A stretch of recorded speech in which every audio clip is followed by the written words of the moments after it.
Me llamo Elena Vidal. Tengo 30 años, soy enfermera de cuidados intensivos en el Hospital Universitario de Valencia, y trabajo turnos de 12 horas que me dejan el cuerpo destrozado y el alma más fuerte que nunca. Elegí esta profesión porque quería salvar vidas. Lo que nunca imaginé es que un día tendría que salvar la mía propia dentro de una capilla llena de familiares que aplaudían mi destrucción. Era un martes por la mañana. Llevaba 4 horas de turno cuando me llamó mi madre, Carmen. Su voz tenía ese tono dulce y controlado que solo usaba cuando quería algo. Me dijo que habían organizado una pequeña reunión familiar en la capilla del Hospital San Joan, donde estaba ingresado mi hermano Marcos. Dijo que era para rezar, para apoyarse mutuamente. Dijo que habría unas pocas sillas. Luego supe que eran 23. Pedí el resto del turno libre y conduje 30 kilómetros con un nudo en el estómago que no sabía descifrar. Cuando entré a la capilla, vi a tíos, primos, abuelos y vecinos de toda la vida sentados en filas como si esperaran un espectáculo. Y lo estaban esperando. Yo era el espectáculo. Mi madre tomó el micrófono con la seguridad de quien lleva semanas ensayando. Me miró, sonrió, y dijo ante todos: después de 30 años siendo una carga para esta familia, Elena por fin va a hacer algo que valga la pena. Va a donar un riñón para salvar a su hermano. La sala estalló en aplausos. Nadie me había preguntado nada. Nadie. Y entonces la puerta se abrió y entró un médico sosteniendo un sobre de color manila que lo iba a cambiar absolutamente todo. Me quedé paralizada en esa silla del frente, con 23 pares de ojos clavados en mi espalda, mientras mi madre seguía hablando al micrófono como si acabara de anunciar una boda. Su voz era cálida, calculada, perfecta. La misma voz que usaba en las reuniones de la parroquia y en las cenas de Navidad cuando quería que todos la admiraran. Yo conocía esa voz desde niña. Era la voz que me convertía en personaje secundario de mi propia vida. Entonces el doctor Herrera se acercó a mi padre, Roberto, y le dijo algo en voz baja. Lo que ocurrió después me heló la sangre. Mi padre, un hombre que en 30 años nunca había levantado la voz ni perdido la compostura, se puso de pie tan bruscamente que su silla cayó al suelo con un golpe seco que retumbó en toda la capilla. Su mano voló hacia el bolsillo interior de su chaqueta. Y en ese momento vi algo que no debí ver. Un sobre de color manila asomaba entre sus dedos, y lo empujó hacia adentro con urgencia, como quien esconde una prueba. El doctor Herrera ignoró el gesto. Miró directamente a mi padre y dijo con una calma que cortaba como bisturí: Don Roberto, los resultados del estudio genético de Elena ya están listos. Necesito saber si usted ya les informó a todos. El silencio que siguió fue el más pesado que he sentido en mi vida. Mi madre soltó el micrófono despacio. Mi tía Rosa, que siempre tenía algo que decir, no dijo nada. Y yo miré a mi padre a los ojos y vi algo que nunca había visto antes. Miedo. Miedo de verdad. El sobre cayó al suelo desde su bolsillo. Y cuando me agaché a recogerlo, mi vida entera estaba a punto de explotar. Recogí el sobre del suelo con manos que no temblaban. Años de urgencias y noches sin dormir me habían enseñado a mantener la calma cuando todo a mi alrededor se derrumbaba. Abrí el sobre despacio, saqué las páginas, y las leí con la misma concentración con la que leo los informes de mis pacientes más críticos. Lo que vi me dejó sin respiración. Panel de compatibilidad genética. Resultado: incompatible. Eso podía ser normal. Ocurre en muchas familias. Pero la siguiente línea era la que nadie en esa capilla esperaba. Probabilidad de relación biológica paterna entre Roberto Vidal García y Elena Vidal Moreno, 0%. Lo leí 2 veces. 3 veces. 0. El hombre que me había llevado al colegio, que había firmado mis notas, que me había dicho te quiero cada Nochebuena durante 30 años, no era mi padre biológico. Levanté la vista y lo miré. Él seguía mirando al suelo. Entonces miré a mi madre. Su boca estaba abierta pero no salía ningún sonido. Y en ese silencio entendí algo devastador. Ella ya lo sabía. Llevaba décadas sabiéndolo. Lo que no sabía era que Roberto también lo sabía. Porque cuando el doctor Herrera preguntó si ya les había informado a todos, no estaba hablando de resultados recientes. Estaba hablando de un secreto que mi padre llevaba guardado años. Quizás décadas. Leí el resultado en voz alta frente a todos. La capilla se convirtió en un tribunal. Mi tía Rosa rompió a llorar. Mi primo Andrés se levantó y salió sin decir una palabra. Y mi madre, Carmen Moreno, la mujer que segundos antes me había llamado por fin útil ante 23 personas, se desplomó en su silla como si alguien le hubiera cortado los hilos. Pero lo peor no era lo que acababa de descubrir. Lo peor era lo que encontré esa misma noche cuando entré sola a la casa familiar y abrí el cajón que mi padre siempre mantuvo cerrado con llave. La llave estaba donde siempre había estado sin que yo lo supiera. Dentro de un libro de contabilidad viejo que mi padre guardaba en la mesilla de noche desde que tengo memoria. Lo abrí y allí estaba, pequeña, de latón, exactamente del tamaño del cajón inferior de su archivador gris. El mismo archivador que había visto toda mi vida en su despacho sin preguntarme nunca qué guardaba dentro. El cajón se abrió con un clic seco. Dentro había una sola carpeta. Sin etiqueta impresa. Solo 2 palabras escritas a mano con bolígrafo azul. Elena, 2001. La abrí y encontré lo que nunca debí encontrar.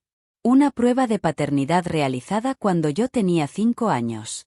Laboratorio Biogénesis Madrid, calle Alcalá 214. Resultado, excluida. Probabilidad de paternidad 0%. Fecha del informe, marzo de 2001. Mi padre no se había enterado el martes en la capilla. Mi padre lo sabía desde hacía 25 años. Me senté en su silla de madera y releí la fecha hasta que los números dejaron de moverse. 25 años. Durante 25 años me llevó al médico cada año sin falta. Durante 25 años me consoló cada vez que mi madre me humillaba en público. Durante 25 años me bloqueó cada oportunidad de irme lejos. Cuando me aceptaron en un programa de enfermería en Londres con beca completa, me dijo que Marcos necesitaba que alguien lo llevara a sus revisiones. Cuando quise mudarme a Barcelona con 26 años, me dijo que mi madre tenía la tensión disparada y no podía quedarse sola. Cada excusa tenía nombre. Cada nombre era una cadena. Y entonces encontré algo más en el fondo de la carpeta. Una nota manuscrita en el reverso del informe. 4 palabras que me cambiaron para siempre. C no sabe que investigué. La C era Carmen. Mi madre. Roberto había ordenado la prueba de paternidad a sus espaldas. Sabía que yo no era su hija biológica antes de que naciera Marcos. Y en lugar de confrontar a mi madre, guardó ese papel como quien guarda un arma. La usó durante 25 años para tener poder sobre ella sin que ella supiera que él sabía. No era un padre pasivo. Era el arquitecto de todo.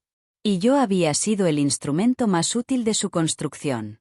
Al día siguiente volví a la capilla con esa carpeta bajo el brazo.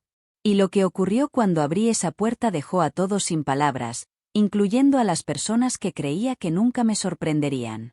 Entré a la capilla a las 9 de la mañana con la carpeta en la mano y el corazón más tranquilo que nunca. Habían vuelto 15 personas. 8 no regresaron. Mi madre estaba de pie junto al atril con un vestido azul marino que nunca le había visto, como si hubiera elegido la ropa con cuidado para reconquistar la sala. Mi padre estaba sentado en la segunda fila con la misma camisa del día anterior.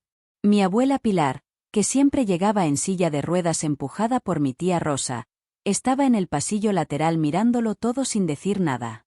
Ella siempre lo miraba todo sin decir nada.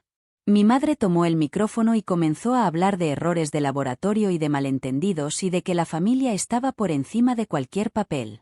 Su voz era firme pero sus manos temblaban. Dejé que terminara. Luego me levanté, abrí la carpeta, y leí en voz alta la fecha del informe de 2001. Marzo. Yo tenía 5 años. Marcos no había nacido todavía. La sala tardó 3 segundos en procesar lo que eso significaba. Luego el silencio se rompió desde el fondo. Mi tía Rosa se puso de pie y miró a mi madre con una expresión que nunca le había visto. 30 años, Carmen. Me miraste a los ojos durante 30 años. Mi padre se levantó entonces. Por primera vez en su vida levantó la voz dentro de una habitación llena de gente. Dijo que él me había criado. Que me había llevado al médico. que había estado en cada momento importante de mi vida. Y todo eso era verdad. Pero mientras lo decía yo pensaba en Londres. En Barcelona. En cada puerta que había cerrado con una excusa perfecta. Lo miré y usé su propio tono, ese tono plano y sin bordes que había escuchado toda mi vida, y le dije que me había llevado al médico durante 25 años no por amor sino para saber si seguía siendo compatible. Para saber si seguía siendo útil. Entonces ocurrió algo que nadie esperaba. Mi abuela Pilar habló. Su voz era clara, sin temblor, sin duda.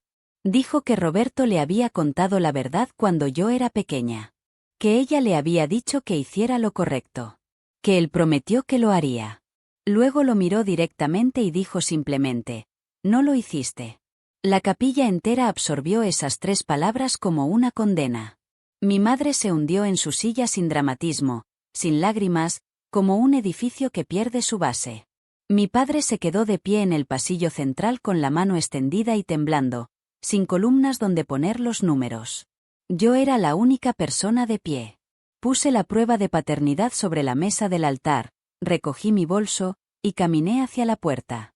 Mi madre llamó mi nombre 3 veces. No me giré. Salí al pasillo, pasé por urgencias, crucé el vestíbulo con sus macetas de plástico y sus cuadros de paisajes marinos, y empujé la puerta principal del hospital. El aire de marzo era frío. No llevaba abrigo. No me importó. 3 semanas después firmé un contrato en una unidad de cuidados intensivos en Sevilla.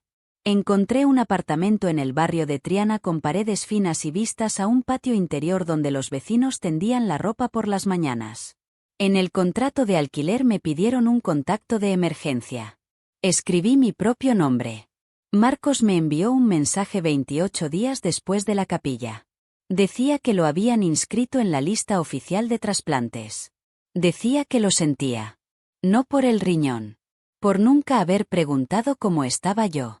No le respondí. Tampoco lo bloqueé. Hay noches en que termino el turno y me quedo frente al espejo del lavabo con las manos todavía húmedas y me miro los ojos. Son verdes con pequeñas motas doradas. Nadie en la familia Vidal tiene esos ojos. Durante 30 años me dijeron que los había heredado de una bisabuela que murió antes de que yo naciera. Nunca lo cuestioné. No cuestionas la historia cuando todos a tu alrededor repiten la misma versión. Solía creer que ser útil era lo mismo que ser querida. Que si daba suficiente, si sacrificaba suficiente, si ponía mi cuerpo y mi tiempo y mi paciencia al servicio de los demás, alguien finalmente me vería. No mis riñones. No mi grupo sanguíneo. No mi expediente médico guardado en un cajón con llave. Yo.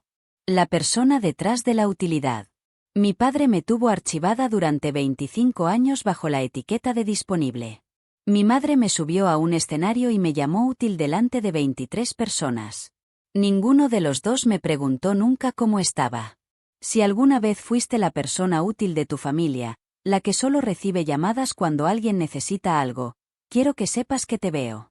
No eres un repuesto. No eres un recurso.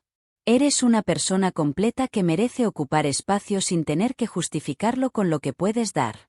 Escribe en los comentarios el límite que pusiste alguna vez y que lo cambió todo. Estoy leyendo cada uno.